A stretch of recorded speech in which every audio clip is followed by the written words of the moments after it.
Hi there everyone! So today gagawa tayo ng brownies. So yung mga kakailanganin na ingredients are 1 bar ng butter, 1/2 cup ng brown sugar, mix lang po natin, tapos mag-add tayo ng 3 eggs, 1 teaspoon ng vanilla.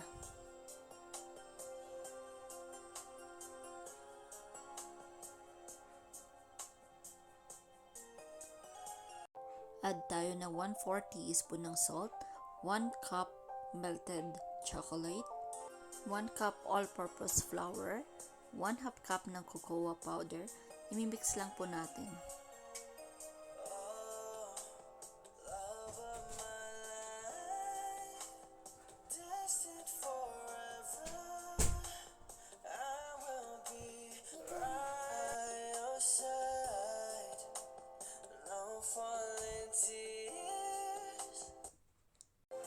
So maglagay lang po ng assorted nuts.